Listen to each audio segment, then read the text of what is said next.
প্রিয় দর্শক, আপনারা দেখছেন এটিএন নিউজ। বাংলাদেশ আই হসপিটালের সৌজন্যে স্বাস্থ্য বিষয়ক সরাসরি অনুষ্ঠান লাইভ প্রেসক্রিপশনে আপনাদের সবাইকে আমন্ত্রণ জানাচ্ছি। আমি ডক্টর ফাইজা রাহলা। দর্শক, প্রতি সপ্তাহেই আমরা নির্দিষ্ট কোনো একটি বিষয় নিয়ে কথা বলার চেষ্টা করি। আজকে আমরা যে বিষয়টা নিয়ে কথা বলবো সেটি হচ্ছে চোখের বিশেষ ধরনের ছানি।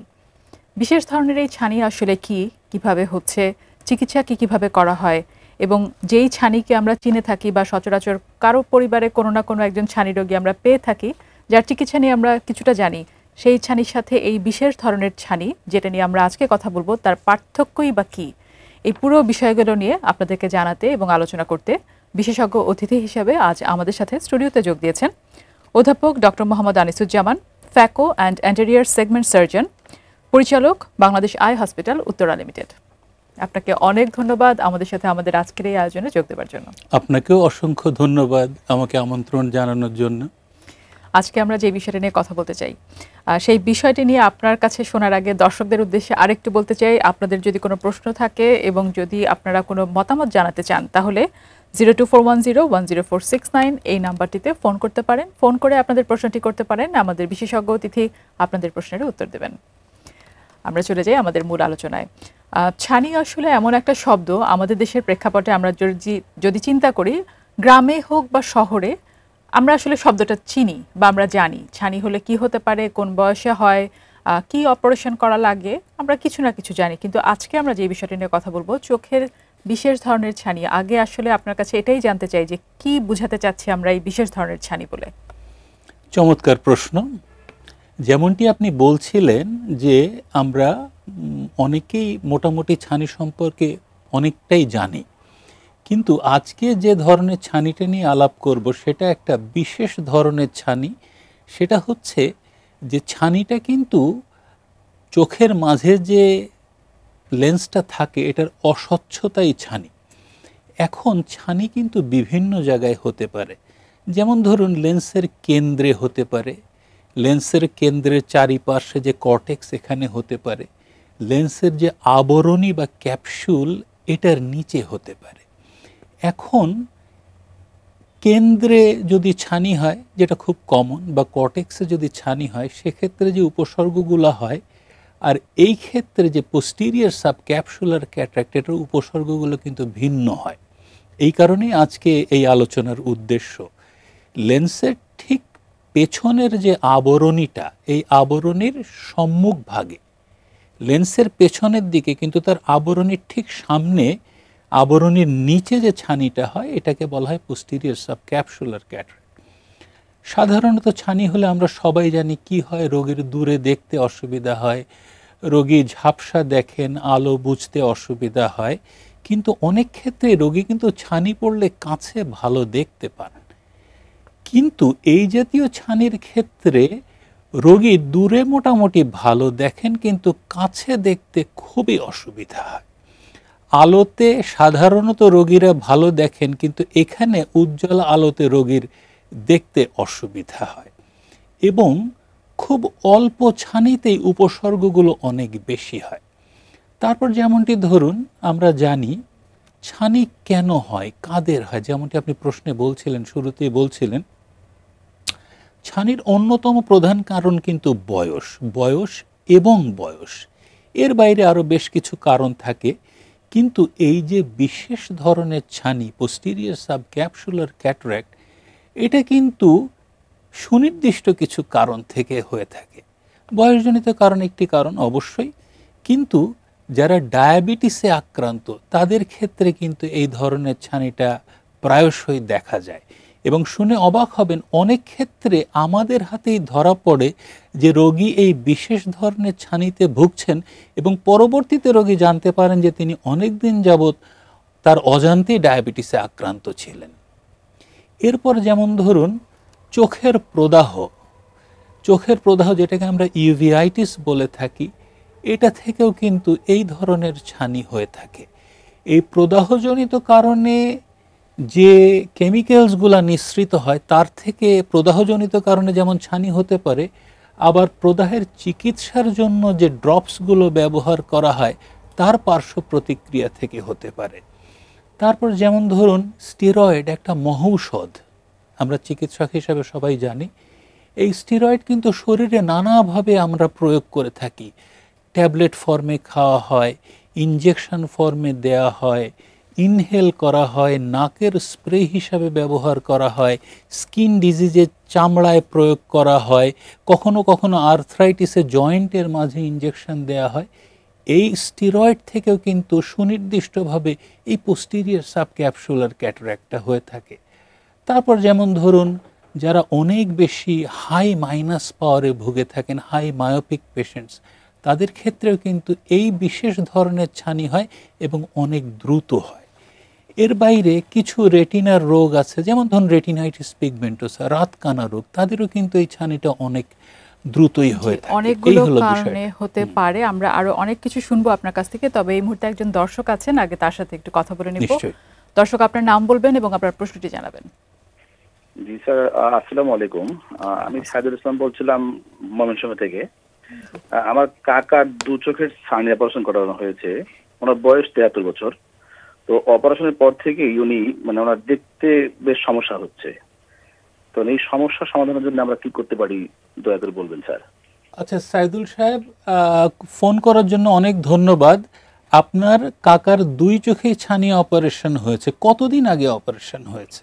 এটা হবে স্যার মাসখানেক হবে স্যার। তিনি কি ধরনের দেখার অসুবিধা? তিনি কি দূরে দেখতে অসুবিধা বোধ করছেন নাকি কাছে দেখতে, নাকি দুটোই? কেমন ঝাপসা দেখতে পাই স্যার। আচ্ছা, একটা ছানি অপারেশনের পরে, জটিলতাবিহীন ছানি অপারেশনের পরে ধরে নেওয়া যায় যে যদি স্ট্যান্ডার্ড লেন্স দিয়ে অপারেশন করা যায়, অর্থাৎ কিনা মনোফোকাল লেন্স দিয়ে অপারেশন করা যায়, রোগী দূরে এবং আশেপাশে খুবই চমৎকার দেখতে পাবেন। কিন্তু তার পড়ার জন্য প্রায় 2.50 থেকে 2.75 পাওয়ারের একটা পড়ার জন্য বা কাছে দেখার জন্য চশমার প্রয়োজন হবে। আপনার কাকাকে একজন চক্ষু বিশেষজ্ঞ দেখান, অথবা যিনি অপারেশন করেছেন তার সঙ্গে যোগাযোগ করে অটোরিফ্র্যাক্টোমিটারে পাওয়ারটা পরীক্ষা করে একটা সঠিক পাওয়ারের চশমা দিয়ে দিলে আশা করি তিনি দূরে যেমন ভালো দেখবেন, কাছেও চমৎকার দেখবেন। প্রশ্ন করার জন্য আবারও ধন্যবাদ। আমরা পরের প্রশ্নে যাই। আপনি আমাদেরকে যখন বলছিলেন যে কিছু কিছু কারণে এই যে বিশেষ ধরনের ছানি হতে পারে, তার মধ্যে আপনি বলেছিলেন ইউভিআইটিসের কথা, ডায়াবেটিসের কথা বলেছিলেন। কেন ইউভিআইটিস বা ডায়াবেটিস হলে এই ছানি হচ্ছে, এটা যদি আমাদের দর্শকদেরকে একটু বলতেন। অত্যন্ত চমৎকার একটা প্রশ্ন, কিন্তু একটু জটিল প্রশ্নও বটে। লেন্সের পেছনের আবরণীর ঠিক সম্মুখ ভাগের যে অংশটা, এটা কিন্তু লেন্সের স্বাভাবিক কার্যক্রম, লেন্সের পুষ্টি, লেন্সের স্বচ্ছতা বিধান করা, লেন্সের গ্রোথ, এগুলোর জন্য সার্বক্ষণিক খুব কর্মক্ষম থাকে এবং এটা খুবই সংবেদনশীল একটা অংশ। এখন ধরুন, রোগী যখন ডায়াবেটিসে ভোগেন তখন তার রক্তের সুগার যখন বেড়ে যায়, দেখা যায় চোখের মাঝে জলীয় অংশেও সুগারটা বেড়ে থাকে এবং ওখান থেকে এই যে লেন্সের যে সংবেদনশীল অংশটা পেছনের, এখানে কিন্তু গ্লাইকোজাইলেশন হয়, ওখানে কিছু ফ্লুইড জমে থাকে এবং এই কারণে দেখা যায় ডায়াবেটিক রোগীদের ওখানে কিন্তু এক ধরনের ছানি হয়ে থাকে। তারপর যেমন ধরুন, রোগী যদি ইউভিআইটিসে সাফার করে তখন কিছু প্রদাহজনিত কিছু ইনফ্ল্যামেটরি মেডিয়েটার্স, কিছু ধরুন সহজ ভাষায় বলে এক ধরনের কেমিক্যাল নিঃসৃত হচ্ছে এবং এটা করে কি ওই অংশের কোষগুলো স্বাভাবিক বৃদ্ধি এবং তার যে পরিবর্তনগুলোকে ব্যাহত করে এবং তার ফলে হয় কি ওখানে এক ধরনের অস্বচ্ছতা হয়। ঠিক একইভাবে স্টেরয়েডেও কিন্তু তার মেটাবলিজমে কিছু পরিবর্তন আনে এবং এই কারণে এই ছানিগুলো হয়ে থাকে। আবার ধরুন আঘাতজনিত কারণেও কিন্তু যদি প্রদাহ হয়, কারো কারো ক্ষেত্রে দেখা যায় যে তিনি বহু বছর আগে খেলতে গিয়ে আঘাত পেয়েছিলেন, বহু বছর পরে দেখা গেল ঠিক ওই এলাকায় ছানি হচ্ছে। এই হলো কারণটা। জি, আরো অনেক কিছু শুনবো এবং বিশেষ করে আমরা চিকিৎসা নিয়ে শুনবো, তবে একটা ছোট্ট বিরতি নেওয়ার পর। নিশ্চয়ই। দর্শক, বাংলাদেশ আই হসপিটালের সৌজন্যে আপনারা দেখছেন লাইভ প্রেসক্রিপশন। ছোট্ট একটি বিরতি নিচ্ছি, কিছুক্ষণের মধ্যে ফিরছি, সাথেই থাকুন।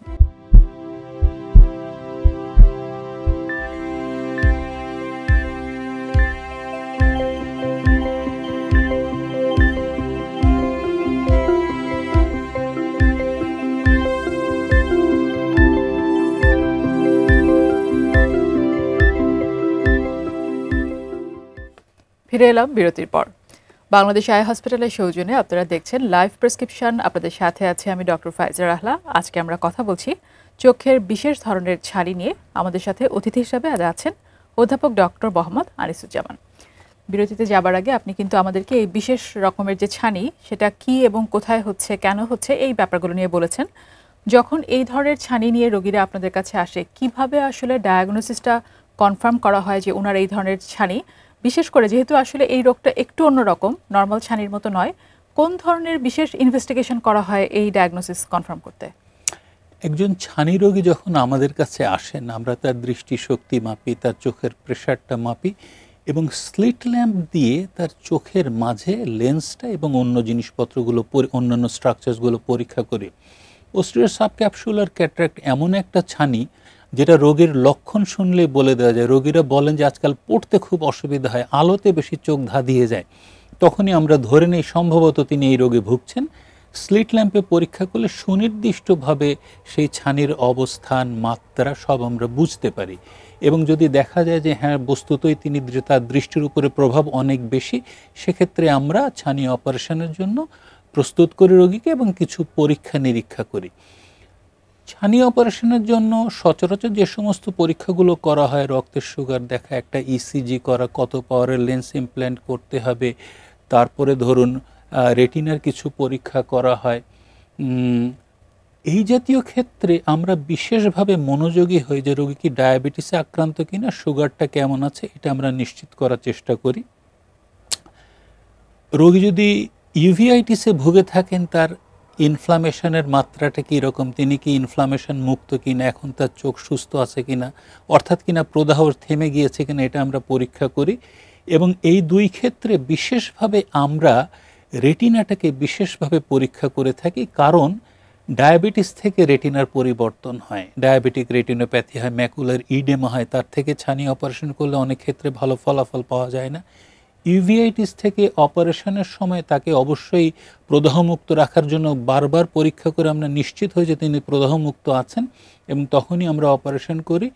এবং এক্ষেত্রেও কিন্তু রেটিনাতে পরিবর্তন থাকতে পারে, তো সুতরাং এটাও আমরা নিশ্চিত হই, এরপর আমরা অপারেশনের জন্য রোগীকে পরামর্শ দিয়ে থাকি। চিকিৎসা নিয়ে যখন আমরা কথা বলি তখন সাধারণত আমরা নর্মাল যে ক্যাটারাক্ট, সেখানে আমরা জানি যে লেন্সের একটা সমস্যা, লেন্সটাকে রিমুভ করা হয় এবং তারপরে নানা রকমের লেন্স পাওয়া যায়, সেই লেন্স প্রয়োজন বুঝে ব্যবহার করা হয়। এই রোগের ক্ষেত্রে আসলে চিকিৎসার কি অপশন আছে, যেহেতু আসলে লেন্সে আসলে ডিরেক্ট কোনো প্রভাব পড়ছে না? আপনি যদি বিস্তারিত একটু বলতেন চিকিৎসা নিয়ে। এখানে আমি একটু যোগ করতে চাই, এখানেও কিন্তু লেন্সে প্রভাব পড়ছে এবং এর জন্যই এটা ছানি এবং এই কারণে রোগীর দেখার অসুবিধা হচ্ছে, কিন্তু কি বিশেষ একটা অংশে অস্বচ্ছতা হচ্ছে এবং চিকিৎসা কিন্তু একই। এই ছানিটাকে সরিয়ে এখানে একটা লেন্স ইমপ্ল্যান্ট করতে হবে। সাধারণত একজন বয়স্ক সুস্থ লোকের ছানি অপারেশনের ক্ষেত্রে তার পেশাগত প্রয়োজনীয়তা, তার দৃষ্টির প্রয়োজনীয়তা এবং তার চাহিদা অনুযায়ী আমরা বিভিন্ন ধরনের লেন্স ইমপ্ল্যান্ট করে থাকি। যেমন ধরুন মনোফোকাল একটা লেন্স হতে পারে, এক্সটেন্ডেড ডেপথ অফ ফোকাস একটা লেন্স হতে পারে, অথবা ট্রাইফোকাল হতে পারে। মনোফোকালে রোগী কাছে দেখার জন্য চশমা লাগে, এক্সটেন্ডেড ডেপথ অফ ফোকাসে রোগী দূরে এবং মাঝে সবই দেখতে পান, কাছের জন্য একটু চশমার প্রয়োজন হতে পারে। আর ট্রাইফোকালে কোনো রকম চশমার প্রয়োজন হয় না, তিনি চশমা ছাড়া যেমন বই পড়তে পারেন তেমন আকাশের চাঁদও দেখতে পারেন, ঈদের চাঁদও দেখতে পারেন। কিন্তু এই জাতীয় ক্ষেত্রে পোস্টেরিয়র সাবক্যাপসুলার ক্যাটারাক্টের ক্ষেত্রে আমরা যেমনটি বলছিলাম যে আমরা পরীক্ষা করার সময় কিন্তু খুব মনোযোগী হই যে রোগীর প্রদাহ আছে কিনা বা প্রদাহ থেকে তিনি ক্লিয়ার্ড আছেন কিনা। At the same time diabetes হলে পরে এটা হয়, অতএব তার ডায়াবেটিক কোনো পরিবর্তন আছে কিনা রেটিনাতে, এবং আমরা রেটিনার একটা ওসিটি করে থাকি। এবং যদি দেখা যায় যে তার রেটিনাতে পরিবর্তন আছে অথবা বারবার প্রদাহের হিস্ট্রি আছে এবং রেটিনাতে পরিবর্তন আছে, সেক্ষেত্রে আমরা তাকে প্রিমিয়াম লেন্সটা খুব বেশি উৎসাহিত করি না এবং এক্ষেত্রে মনোফোকাল লেন্স দিয়ে অপারেশন করে থাকি। এবং যদি প্রদাহজনিত কারণে তার পোস্টেরিয়র সাবক্যাপসুলার ক্যাটারাক্ট হয়ে থাকে, সেক্ষেত্রে ন্যূনতম 3 মাস প্রদাহ থেকে মুক্ত থাকার পরেই তাকে আমরা ছানি অপারেশন করে থাকি স্টেরয়েড দিয়ে। এবং এক্ষেত্রে আমরা বিশেষ ধরনের একটা অ্যাক্রিলিক মনোফোকাল লেন্স রিকমেন্ড করে থাকি। এবং তাহলে বলা যায় যে রোগী চোখে ভালো দেখতে পারবেন, এই ব্যাপারটা যদি একটু বলতেন যে কতখানি উনি ভালো দেখতে পারবেন, ওনারা কি এক্সপেক্ট করবেন? হ্যাঁ, আমরা পরীক্ষা নিরীক্ষা করার পর যদি দেখতে পারি যে রোগীর রেটিনার স্বাস্থ্য ভালো আছে, সেক্ষেত্রে আর 10টা ছানির ক্ষেত্রে রোগী যেমন একদম সুস্থ স্বাভাবিক দেখতে পান, এক্ষেত্রে তারাও তেমনই দেখতে পারবেন। আর যদি দেখা যায় যে না, রেটিনাতে পরিবর্তন আছে এবং সেটা স্থায়ী, সেক্ষেত্রে হয়তো দৃষ্টি অতটা স্বচ্ছ নাও হতে পারে। তবে হ্যাঁ, ছানি অপারেশন করার পরে যখন রেটিনা বিশেষজ্ঞ রেটিনাকে প্রপারলি ইভ্যালুয়েট করতে পারবেন, সেক্ষেত্রে চিকিৎসার পথটা আরও সুগম হয়। একজন দর্শক আছেন, তার সাথে কথা বলবো। দর্শক, আপনার নাম বলবেন, প্রশ্নটি জানাবেন। জি, আসসালামু আলাইকুম। আমার নাম হচ্ছে সুমন। আমি আপনাদের অনুষ্ঠানের মাধ্যমে স্যারের কাছে জানতে চাচ্ছিলাম যে 3 দিন আগে এক চোখ অপারেশন করানো হয়েছে, এখন আমি কি আরেক চোখ করতে পারবো এবং পরবর্তীতে কিভাবে আমি যত্ন নিব আর কি? সুমন সাহেব একটা চমৎকার প্রশ্ন করেছেন। আমরা ছানি অপারেশনের ক্ষেত্রে রোগীর যদি 2 চোখেই ছানি থাকে, আমরা সবসময় বলে থাকি 2 চোখ কখনোই একসঙ্গে অপারেশন করা যাবে না। কারণ সাধারণত আজকালকার ছানি অপারেশন এত আধুনিক এবং রোগী বান্ধব যে কখনোই আমরা খুব বেশি একটা অসুবিধা দেখি না। কিন্তু যদি বিন্দুমাত্র অসুবিধা হওয়ার সম্ভাবনা থাকে, সেক্ষেত্রে 2 চোখ একসঙ্গে অপারেশন করলে 2 চোখই আক্রান্ত হওয়ার সম্ভাবনা থাকে। অপারেশন পরবর্তী যদি কোনো রকম সংক্রমণ হয়, সেক্ষেত্রে 2 চোখে আক্রান্ত হওয়ার সম্ভাবনা থাকে। এক্ষেত্রে পরামর্শ হচ্ছে যে আপনার এক চোখ করা হয়েছে, আপনি অন্য চোখ এখন আপনার সুবিধা মতো যে কোনো সময় করতে পারেন। এবং যারা 2 চোখে ছানিতে আক্রান্ত এবং যদি অপারেশনের প্রয়োজন হয়, কাছাকাছি সময়ে 2 চোখ করতে পারবেন। তাতে সুবিধা হচ্ছে যে আপনি এই যে অপারেশন পরবর্তী নিয়মকানুনগুলো খুব সহজে একবারে সেরে ফেলতে পারবেন, 2 চোখে একই রকম চমৎকার দেখতে পারবেন। তবে 2 চোখ একসঙ্গে একদিনে করা যাবে না, চাইলে পরদিন করা যায়, অথবা আপনার সুবিধা মতো কাছাকাছি সময় করে নিতে পারবেন। প্রশ্নের জন্য অসংখ্য ধন্যবাদ। এখানে আমরা শেষ করার আগে একটা ছোট্ট প্রশ্ন রাখতে চাই। যেহেতু ডায়াবেটিস বা ইউভিআইটিস এই ব্যাপারগুলোর সাথে এই ছানিটার সম্পর্ক আছে, ছানির চিকিৎসা করার পরও যদি সেই রোগীর ডায়াবেটিসটা কন্ট্রোলে না থাকে, সেক্ষেত্রে কি আর কোনো কমপ্লিকেশন হওয়ার সম্ভাবনা থাকে? চমৎকার প্রশ্ন। আমরা যেমনটি বলছিলাম যে এই রোগীর চিকিৎসা করার আগে আমরা তার ডায়াবেটিস নিয়ন্ত্রিত থাকলেই অপারেশন করব, এবং রোগীকে অবশ্যই শুধুমাত্র তার চোখের ভালোর জন্য নয়, সার্বিক ওয়েলবিংয়ের জন্য, তার শরীরের সুস্থতার জন্য, তার কিডনি, তার হাত পা সব কিছু ভালো থাকার জন্য, ডায়াবেটিসের জটিলতা থেকে মুক্ত থাকার জন্য তাকে অবশ্যই ডায়াবেটিসটাকে নিয়ন্ত্রণে রাখতে হবে।